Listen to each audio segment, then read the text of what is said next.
Hello, people. It's George Perky Perkins back again. This time I have a Western short story for you. The title of this story is The Fastest Gun Alive. A hot noonday sun beat down on a West Texas town. A stranger rode slowly down the main street. A little boy rolled a hoop across the road, followed by a little dog. The buckboard loaded up grain at the general store. A blacksmith's hammer could be heard in the distance. The stranger pulled up at the livery stable. He patted his horse on the flank and said, "Take good care of him. I'll be back in a little while." The liveryman said, "Yes, sir, I'll take good care of him."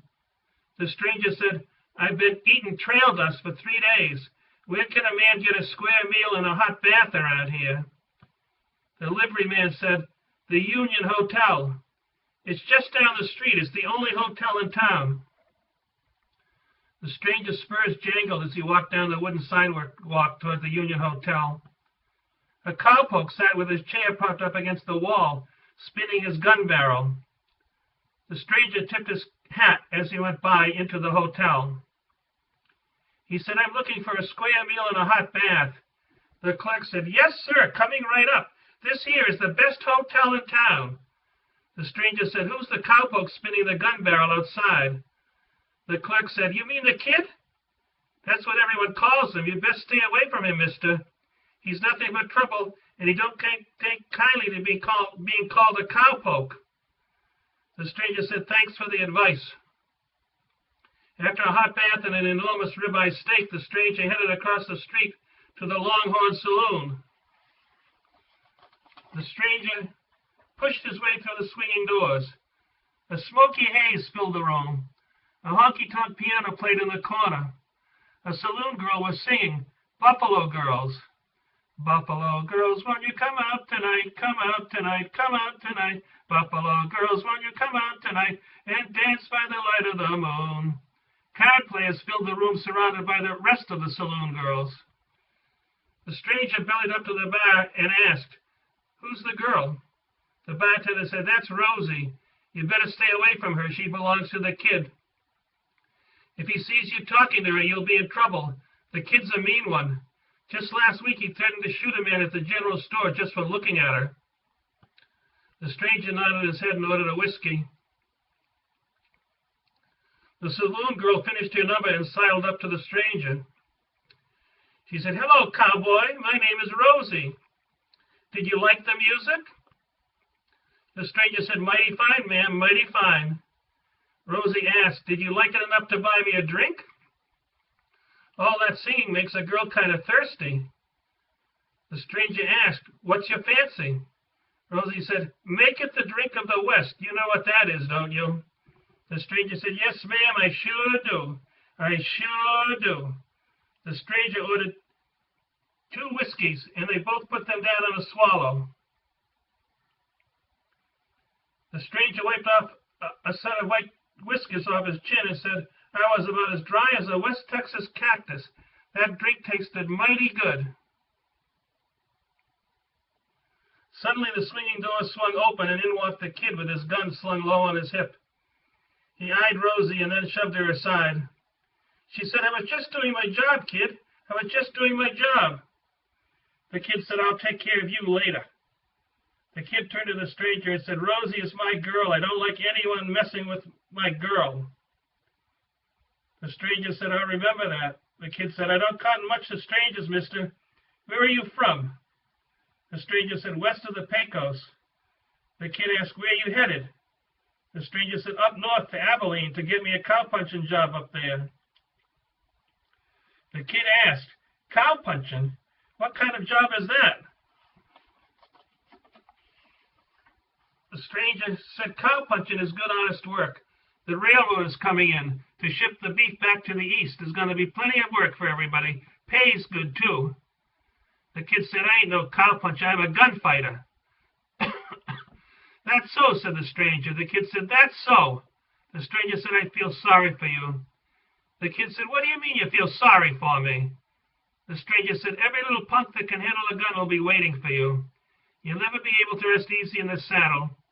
There'll always be someone who wants to prove they're faster." The kid said, "I'm the fastest gun around these parts since Wes Harden." The stranger took back his hat and said, "I heard Harden was pretty fast." The kid said, "I'm the fastest gun alive. I can shoot the tail off a jackrabbit faster than you can blink your eye." The kid took his gun out of the holster, spun the barrel, and put the gun back into the holster. The stranger said, "Shooting at jackrabbits is one thing. Shooting at someone who's shooting back is something else." The kid said, You saying I ain't got no guts, mister?" The stranger said, "I ain't saying nothing, son. I'm just trying to give you some friendly advice. The next time you take that gun out of your holster, you'd better be ready to use it. Otherwise, you're going to end up on Boot Hill." The stranger tipped his hat back down and said, "I'll be moseying on." The stranger headed for the doors through the smoky haze. The kid said, "Hold on there, old man. Nobody calls me yellow and gets away with it." The music stopped, and the saloon girl stopped giggling. Someone at the card table said, "The kid's a mean one. He's the kind that would shoot a man just to watch him die." The stranger said, "I wasn't calling you yellow, son. I was just trying to give you a piece of friendly advice." The kid said, "Ain't nobody talks to me that way and gets away with it. I ain't afraid of no man. I'm the fastest gun alive." The stranger pushed his way through the swinging doors. The kid followed close behind. A crowd gathered. Someone said, "The old man hasn't got a chance." The kid said, "I'm going to count to 3, mister. After that, you're a dead man." The two men faced off in the hot Texas sun, their hands poised at their holsters. The kid counted 1, 2, 3. Shots rang out. When the smoke cleared, the kid lay dead in the road. A thin trickle of blood oozed from his lips. The bartender leaned down over the kid and checked his pulse. The bartender said, "He's dead, all right." "The kid is dead. Shot right between the eyes." Rosie stood over the kid. She didn't shed a tear. The piano player let out a low whistle and said, "That was some shooting. Right between the eyes. Fast as lightning," said one of the card players. "I ain't never seen no shooting like that." The stranger knelt down over the kid and said, "He froze when he should have fired. I tried to tell him, but he wouldn't listen. I told him it was a lot different when someone was shooting back at you." The stranger saddled up his horse at the livery stable and asked, "How much do I owe you?" The liveryman said, "You don't owe me nothing, mister. You don't owe me nothing." "No, sir. The kid was a bad one. You did the world a favor." The stranger rode slowly past the blacksmith shop. The sound of the hammer stopped. As he rode by, a voice called out, "Hey, mister, what's your name?" The stranger replied, My name is Wes Harden." Well, that's the little story for the day, people. I'll see you all a little later on.